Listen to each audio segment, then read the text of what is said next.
سبيل الدموع سبيل مريح تنهدى يا بسم اللہ الرحمن الرحیم۔ حضرت مولانا شیخ عبدالقادر جیلانی رحمۃ اللہ علیہ جو رئیس الاولیاء ہیں، ایک مرتبہ رات کے وقت عبادت میں مشغول تھے۔ تہجد کا وقت ہے۔ شیخ عبدالقادر جیلانی جیسا ولی اللہ عبادت کر رہا ہے۔ اس وقت ایک زبردست نور چمکا اور اس نور میں سے ایک آواز آئی کہ اے عبدالقادر، تو نے ہماری عبادت کا حق ادا کر دیا۔ اب تو اس مقام پر پہنچ گیا کہ آج کے بعد ہماری طرف سے تم پر کوئی عبادت فرض واجب نہیں۔ نماز تیری معاف، تیرا روزہ معاف، تیرا حج اور تیری زکوٰۃ معاف۔ اب تو جس طرح چاہے عمل کر، ہم نے تمہیں جنتی بنا دیا۔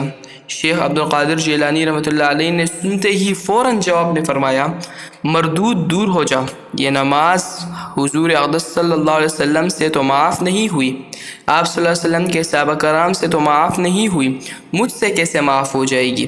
دور ہو جا، یہ کہہ کر شیطان کو دور کر دیا۔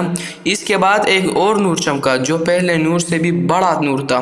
اس میں سے آواز آئی کہ عبدالقادر، تیرے علم نے آج تجھے بچا لیا، ورنہ یہ وہ داؤ ہے جس سے میں نے بڑوں کو ہلاک کر دیا ہے۔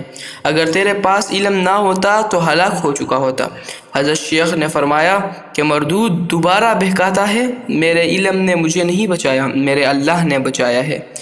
عارفین فرماتے ہیں کہ یہ دوسرا داؤ پہلے داؤ سے زیادہ سنگین تھا، اس لیے کہ اس وقت شیطان نے ان کے اندر علم کا ناس پیدا کرنا چاہا تھا کہ تمہارے علم اور تقوی نے تمہیں بچا لیا، لیکن آپ نے اس کو بھی رد کر دیا۔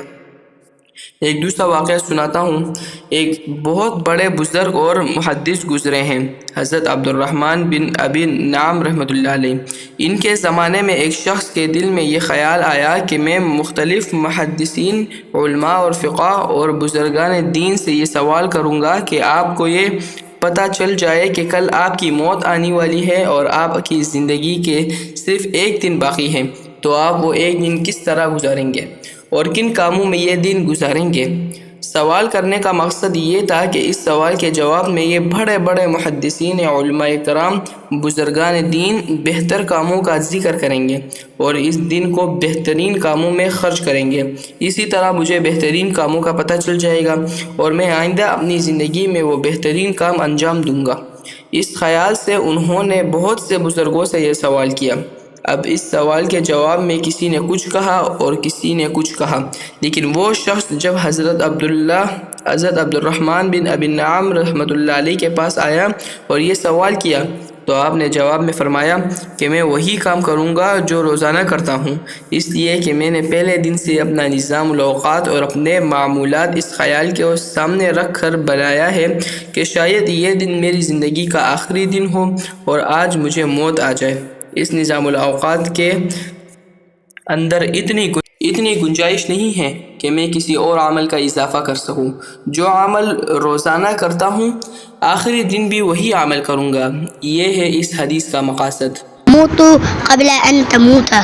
انہوں نے موت کا دھیان اور استخار کر کے اپنی زندگی کو اس طرح ڈھال دیا کہ ہر وقت مرنے کے لیے تیار بیٹھے ہیں، جب آنا چاہے آ جائے۔ جب حضرت حاجی صاحب رحمۃ اللہ علیہ یہ مضمون بیان فرما رہے تھے کہ اسی دوران مجلس میں ایک شخص آ گیا جو معذور تھا اور مختلف بیماریوں میں مبتلا تھا۔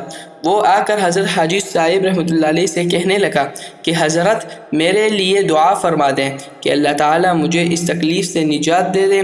حضرت تانوی رحمۃ اللہ علیہ فرماتے ہیں کہ ہم لوگ جو حاضرین مجلس سے حیران ہو گئے کہ ابھی تو حضرت حاجی صاحب رحمۃ اللہ علیہ فرما رہے تھے کہ ساری تکلیفیں اور مصیبتیں نعمت ہوتی ہیں، اور اب یہ شخص تکلیف کے ازالے کی دعا کر رہا ہے۔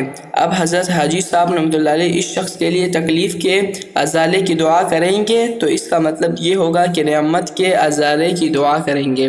حضرت حاجی صاحب نے اسی وقت ہاتھ اٹھا کر یہ دعا فرمائی کہ یا اللہ، حقیقت میں یہ ساری تکلیفیں اور مصیبتیں نعمت ہے، لیکن اے اللہ ہم کمزور ہیں، آپ ہماری کمزوری پر نظر فرماتے ہوئے اس تکلیف کی نعمت کو صحت کی نعمت سے بدل دیجیے۔